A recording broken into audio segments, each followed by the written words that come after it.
주간도 우리 주께서 우리를 인도하시고 또 축복하시고 일용할 양식을 주시고 오늘 거룩한 주의 날에 우리가 또 인도를 받고 주의 이름을 부르고 예배할 수 있도록 역사하셨습니다.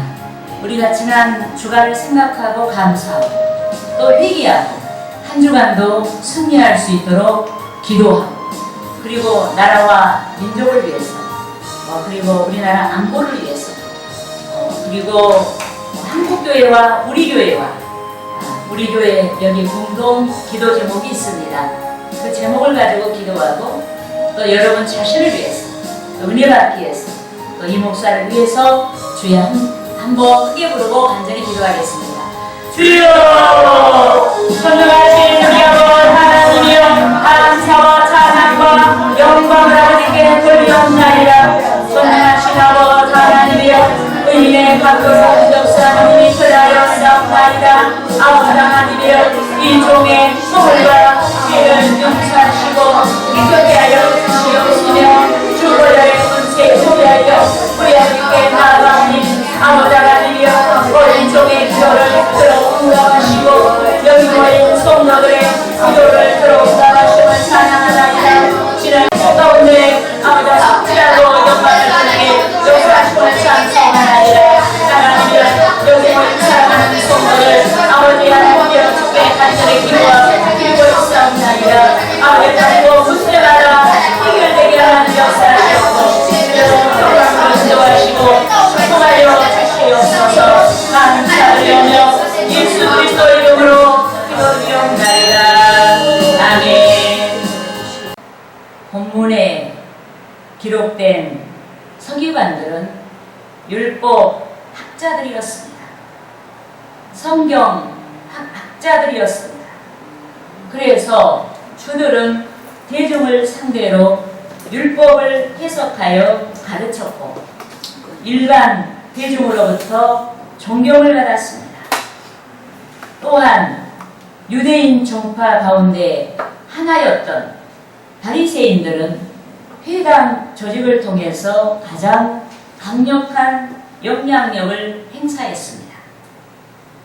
특히 그들은 평신도임에도 구약성경과 구전법까지도 수용하여 지키려고 열심을 냈습니다.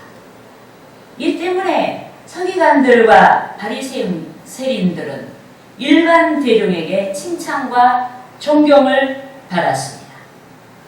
그렇지만 주 예수께서는 그들을 향해 회칠한 무덤 같으니 라고 잘라 말씀하셨습니다. 여러분 본문 27절과 28절 말씀을 함께 읽으시겠습니다. 화 있을진저 외식하는 서기관들과 바리새인들이여 회칠한 무덤 같으니 겉으로는 아름답게 보이나 그 안에는 죽은 사람의 뼈와 모든 더러운 것이 가득하도다. 이와 같이 너희도 겉으로는 사람에게 옳게 보이되 안으로는 외식과 불법이 가득하도다. 아멘.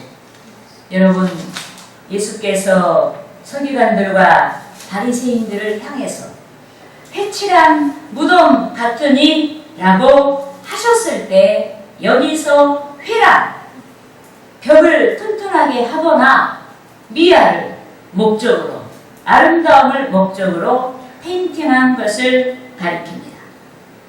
그래서 회칠한 무덤이란 마음속 즉 속 사람은 시체처럼 부패하고 더럽고 악취를 풍기면서 외양만 아름답게 보이려고 하는 위선자를 가리킵니다.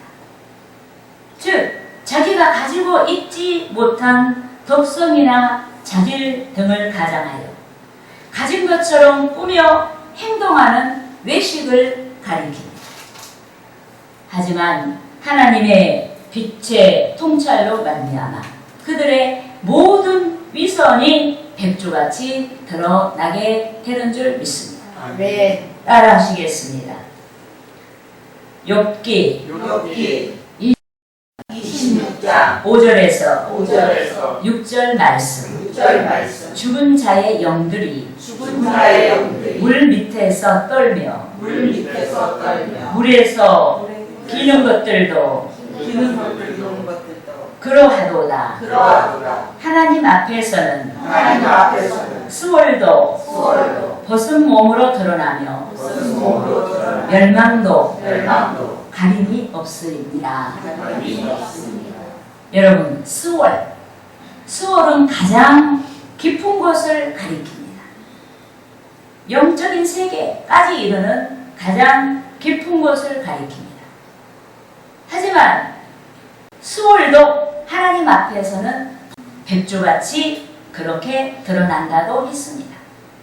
이 때문에 성도의 착한 행실이 해칠한 무덤같이 위선으로 전락해서는 아니 되는 줄 믿습니다. 아멘. 여러분, 변화된 인격과 신앙의 동기가 분명한 순종은 아름다운 열매로 하나님께 영광을 돌리는 것입니다. 하지만 신앙의 동기 없이 사람에게 잘 보이려고 의도한 순종은 해칠한 무덤인 것입니다. 더욱이 해칠한 무덤 같은 불신앙은 심판을 받습니다. 그러므로 저는 해칠한 무덤이란 제목으로 성도 여러분과 함께 은혜를 나누고자 하는 것입니다. 할렐루야! 따라하시겠습니다. 첫째로 우리가 해칠한 무덤이 되지 않으려면 우리는 회개해야 한다. 여러분, 일반 대중들에게 칭찬과 존경을 받았던 서기관들과 바리새인들이 주 예수 때문에 불쾌하고 난감해졌습니다. 예수께서 해칠한 무덤이다 라고 그들의 어두운 면을 폭로했기 때문에 그들이 불쾌하고 자존심이 상하고 난감해 하였습니다. 그래서 그들은 어떻게 하든지 당시 존경을 받았던 주 예수를 공경에 빠뜨리려고 모의했습니다. 주 예수를 정죄하기 위한 가늠 중에 잡힌 여자를 끌고 와서 살기 둔둔하게 말했습니다. 따라하시겠습니다. 요한복음 8장 3절에서 5절 말씀. 서기관들과 바리새인들이 음행 중에 잡힌 여자를 끌고 와서 가운데 세우고 예수께 말하여 선생이여 이 여자가 가늠하다가 현장에서 잡혔나이다. 모세는 율법에 이러한 여자를 돌로 치라 명하였거니와 선생은 어떻게 말하겠나이까? 여러분, 레위기 20장 10절이나 신명기 22장 22절에서 24절에 기록된 율법에는 가늠한 남자와 여자 두 사람 모두를 돌로 쳐 죽이도록 규정했습니다. 하지만 서기관들과 바리새인들이 가늠한 여성만을 끌고 왔습니다. 그들이 회심의 미소를 지으며 모세 율법에 이러한 여자를 돌로 치라 명하였거니와 선생은 어떻게 말하겠나이까 하였습니다. 예컨대 예수께서는 사랑과 용서에 대하여서 역설하시고 그것을 널리 가르치셨습니다. 그래서 서기관들과 바리새인들이 예수를 공경에 빠뜨리고자 시험했습니다. 즉 그들은 예수께서 가늠하다가 붙잡힌 여인을 용서해야 한다고 하면 모세 율법을 배반한 자로 낙인을 찍어서 고소할 기회를 잡으려고 했고, 예수께서 모세 율법대로 붙잡힌 여인을 처형하라고 하면 그동안 사랑과 용서의 복음을 선포하신 예수를 거짓되다고 정죄하기 위해서 시험했습니다. 하지만 주께서 능력으로 그 난감한 상황에서 벗어나신 줄 믿습니다.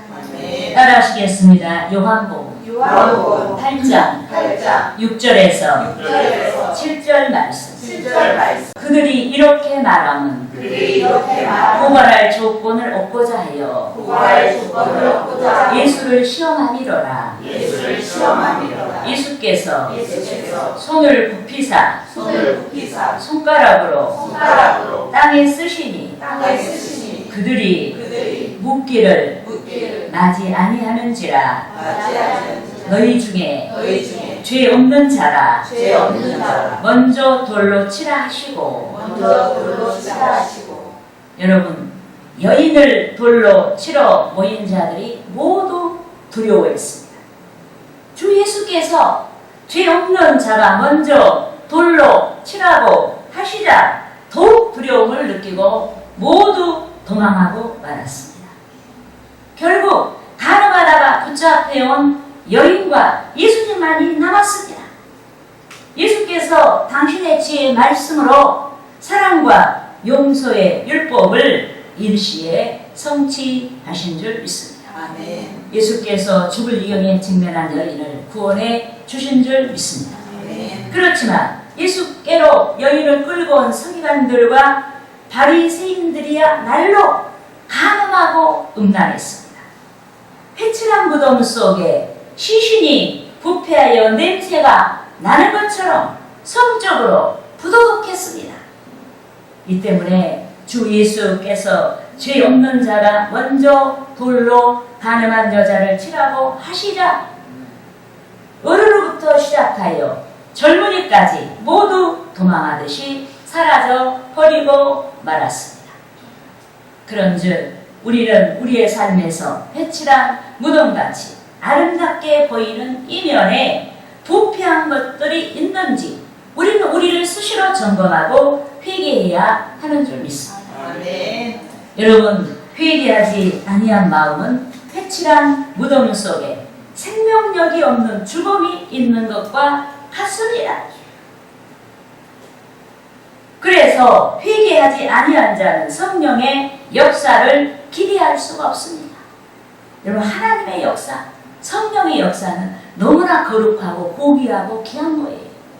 그런데 우리의 마음에 시체 같은 그런 부패한 것이 가득하다면 그 위에 어떻게 죄의 은혜가 부어지겠습니까?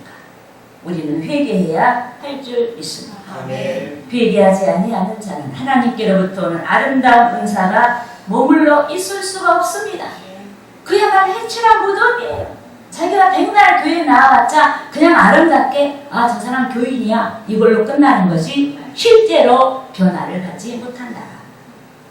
더욱이 예배하기에 주께 나았음에도 기쁨이 없고 평안이 없습니다. 성령의 지혜와 성령의 사랑이 머물러 있지 않기 때문에 그렇다 이 말이에요. 신앙생활에 기쁨이 없고 무료합니다.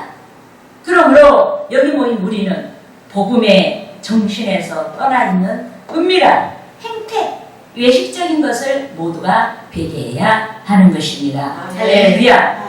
따라하시겠습니다. 둘째로 자녀들이 불순종하는 것이다. 불순종하는 것이다. 여러분, 세상의 모든 것은 변합니다. 물질 세계가 변하고 시대의 흐름에 따라 가치관이 변합니다.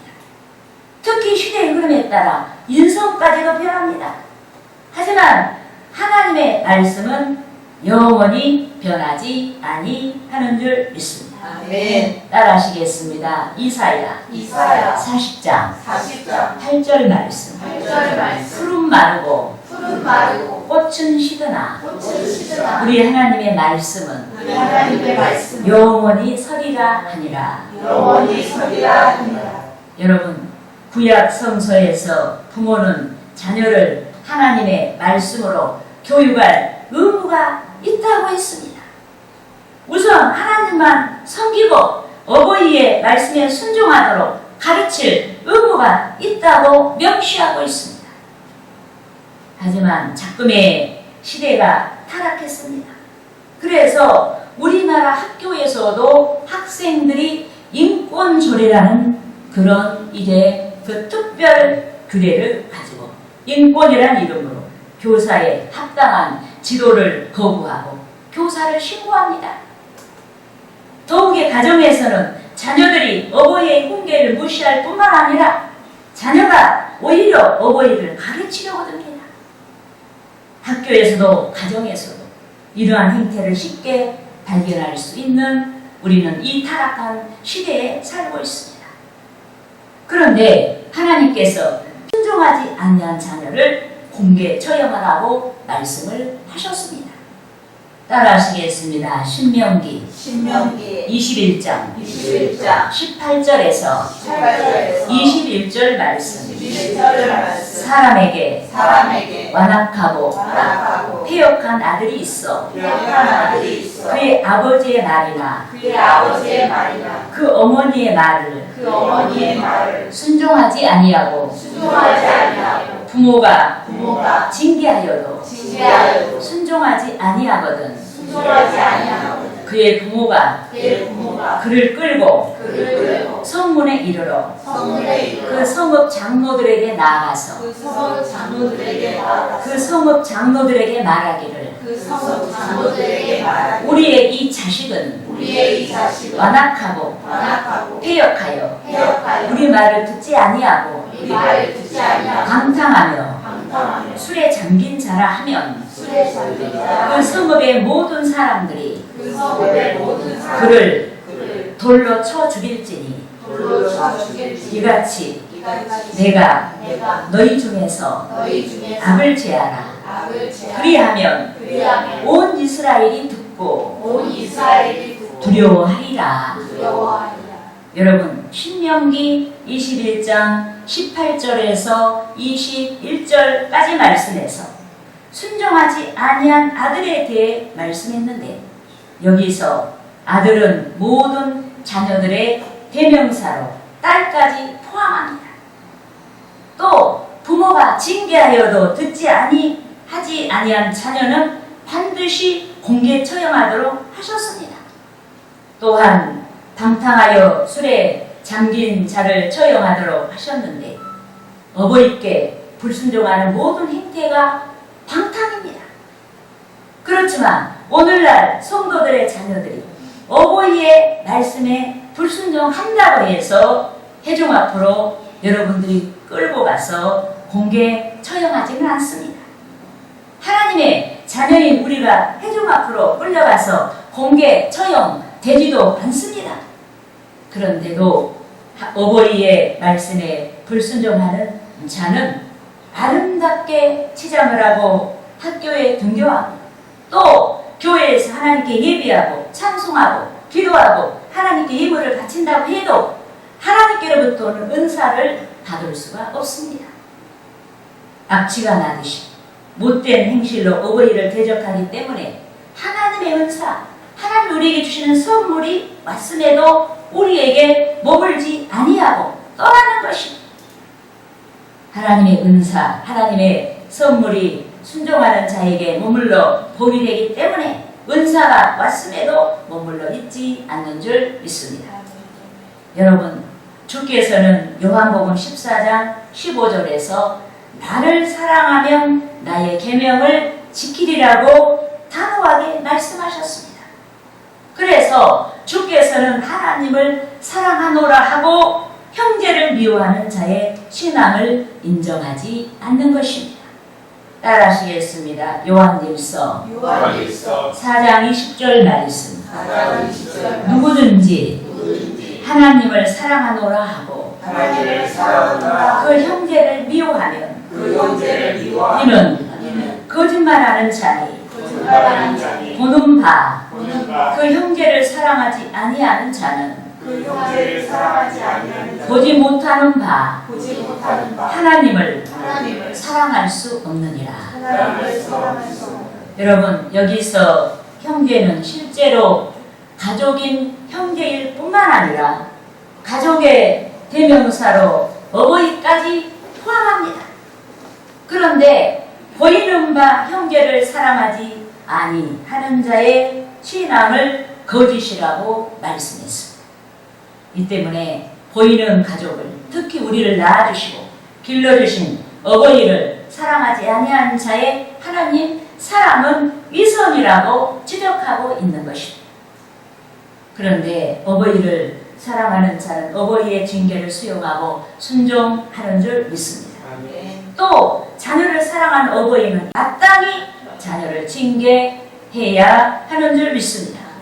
그런즉 하나님의 은혜를 소망하는 저와 여러분이, 축복을 소망하는 저와 여러분이 생명력이 없는 패역한 죄에서 돌아서야 하는 줄 믿습니다. 친구들이 그들의 어버이에게 불순종하는 것을 보면서 우리 자신도 그렇게 해야 한다고 패역한 생각을 버리고 성서의 가르침대로 순종해야 하는 줄 믿습니다. 본인의 뜻이 아닌 하나님의 뜻대로 순종해야 됩니다. 본인이 좋다고 생각하는 것만이 아닌 하나님께서 기뻐 받으시도록 순종해야 하는 줄 믿습니다.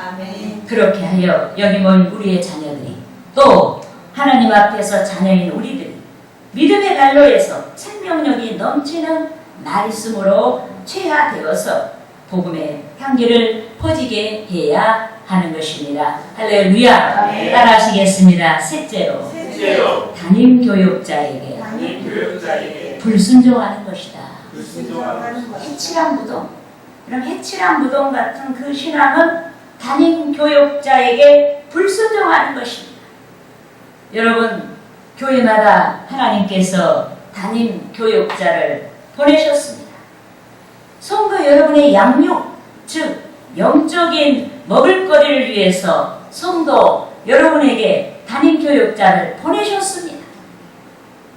그런데 담임 교육자는 또 모든 주의 종들은 성도의 양육을 위해서 보내신 하나님의 사자입니다. 하나님의 심부름꾼이에요.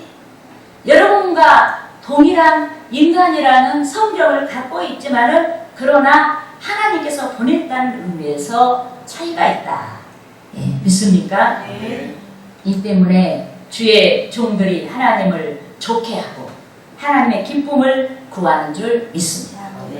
그러니까 주의 종들이 인정물이 없어서 여러분의 사정을 들어주지 않고 이해를 못하는 것이 아니라 주의 종 입장은 항상 하나님 편에서 해야 돼요. 진리 편에서 해야 되고 진리는 이렇다고 단호하게 말씀을 해야 된다. 예, 믿습니까? 여러분 따라하시겠습니다. 갈라디아서 1장 10절 말씀. 이제 내가 사람에게 좋게 하랴, 하나님께 좋게 하랴, 사람들에게 기쁨을 구하랴. 내가 지금까지 사람들의 기쁨을 구하였다면 그리스도의 종이 아니니라. 누가 한 말이에요? 사도 바울이 한 말이에요. 나는 사람의 기쁨을 구하지. 사람의 기쁨을 구하려면 어떻게 해야 돼요? 사람에게 내려가야 돼요. 그리고 그 사람 입장을 항상 이해하고 포용해야 돼요. 그러면 진리가 머물러 있을 수가 없는 거예요. 그래서 사도 바울이 나는 그렇게 하지 않는다. 내가 사람 편이 되냐? 나는 하나님을 좋게 한다. 예. 그리고 사람의 기쁨을 구하는 것이 아니고 하나님의 기쁨을 구한다. 예, 믿습니까? 여러분 이것이 우리를 살리는 여러분 견고한 능력이 되는 줄 믿습니다. 여러분 여기서 주의 종들이 하나님을 좋게 하고 하나님의 기쁨을 구하는 것은 성경에 기록된 하나님의 생각, 즉 하나님의 뜻을 성도에게 선포하는 것입니다. 하지만 하나님의 뜻과 생각은 인간의 생각과 다릅니다. 이 때문에 육신의 생각은 하나님의 뜻을 쫓아갈 수 없도록 해방하고 하나님과 원수가 되게 하는 것입니다. 따라하시겠습니다. 로마서 8장 7절 말씀. 육신의 생각은 하나님과 원수가 되나니 이는 하나님의 법에 굴복하지 아니할 뿐 아니라 할 수도 없습니다. 여러분 하나님의 생각과 인간의 생각이 큰 차이가 있습니다. 그래서 하나님의 말씀은 사람들의 마음에서 충돌을 일으킵니다. 엄청난 격투가 벌어져요. 마음속에서. 그래서 성도 여러분께서 말씀의 순종을 위해 주의 종들에 대한 인식을 옳게 해야 하는 줄 믿습니다. 아멘. 여러분, 주의 종들은 구원받은 성도들을 영적인 양식, 즉 주의 말씀으로 먹이고 섬기라고 하나님께서 보내신 주의 사자입니다. 이 때문에 성도 여러분께서 양육을 위한 주의 종들의 책망을 달게 받아야 하는 줄 믿습니다. 요컨대 주의 종들의 책망을 달게 받지 아니하면 패역한 자들이 됩니다. 주의 종들의 책망을 달게 받지 아니하면 불신앙 때문에 주의 종을 판단하고 원망하고 미워할 수가 있습니다. 여러분, 주의 종들이 성도들을 책망할 때 종들의 사견이 아니에요. 성격을 가지고 책망을 하는 거예요. 그러니까 여러분, 성경대로 책망을 달게 받아야 되겠다. 책망을 받지 아니하면 온갖 생각이 다 들어요. 왜 우리 목사님의 생각은 저렇게 비좁을까? 우리 형편은 이러는데 자꾸 목사님을 여러분의 형편으로 끌어내리려고 하는 거예요. 그러면 이게 문제가 해결이 안 돼요. 여러분의 형편이 있지만은 말씀 앞에 우리를 굽혀야 된다. 할렐루야. 어떤 분들은 그래요. 아, 우리 목사님 제발 좀 11조 얘기 안 했으면 좋겠다. 여러분, 11조 안 하면요, 여러분들이 평생에 가난하게 살아요. 그리고 부자로 산다 해도 영적인 궁핍함을 면할 수가 없어요. 아멘. 그리고 하나님의 주권에 순종하는 그 신앙에 이룰 수가 없어요. 그럼 평생에 우리가 이 세상에 살면 잠시 잠깐이에요. 영원한 하나님의 집에 들어가야 돼요. 그때 여러분 계산을 한번 해보세요. 하나님의 집은 영원하고 이 땅의 것은 영원한 것은 하나도 없어요. 여러분, 저는 이제까지 목회를 3년을 하면서 하나님께 모든 것을 다 바쳤어요. 이미자 목사가 사례금 한번 받아본 적이 없는데 내가 받아보지 못했다고 해서 하나님을 원망하는 것이 아니에요. 이 삶이 너무나 기쁜 거예요. 하나님께 다 바칠 수 있으니까 얼마나 기쁘냐. 예, 할렐루야. 그래서 여러분, 우리는 주의 종들이 어떤 말을 할 때, 여러분들에게 여러분 권면하고 책망할 때 사견이 아니고 공적인 말씀으로 가르치고 책망한다는 것을 알고 우리가 여러분 순종해야 되는 줄 믿습니다. 아멘. 그래서 성경에는 이제 주의 종들을 불평하고 욕하는 패역자들이 되지 않도록 우리에게 본면의 말씀을 주고 있는 줄 믿습니다. 아멘. 따라하시겠습니다. 출애굽기 출애굽기 22장 28절 말씀. 너는 재판장을 욕하지 말며 백성의 지도자를 저주하지 말지니라. 여러분, 여기서 재판장과 지도자는 종교와 정치를 담당하는 자들을 가리킵니다. 신정국가에서 정치를 담당하는 자들을 가리키고 또 신앙의 공동체 안에서는 주의 종들을 가리킵니다. 그런데 주의 종들은 하나님의 뜻에 따라 보냄을 받았고 여러분들을 위해 세움을 받았습니다. 이 때문에 주의 종들이 자기 마음에 들지 않고 자기에게 거슬리는 말을 한다고 해서 종들을 욕하고 미워하고 저주하는 것은 하나님의 뜻이 아닌 것입니다. 아멘. 그런데 주의 종들은 욕하고 미워하고 저주하는 자는 회칠한 무덤 같은 마음 상태를 말합니다. 그래서 주의 종들을 욕하고 미워하고 저주하는 자마다 은사와 하나님께서 보내주신 선물과 은혜의 보고인 나음이 시신같이 황폐하여서 생명력을 잃어버립니다. 나음이 시신같이 황폐하여서 영원한 영적인 은혜, 주의 은사가 머물러 있지 아니하게 되는 것입니다. 그러므로 성도 여러분이 그동안 담임 교육자를 원망했거나 욕했거나 미워했거나 원망한 모든 죄를 버리고 담임 교육자의 양육을 기뻐하고 마땅한 것으로 알고 순종해야 하는 것입니다. 할렐루야.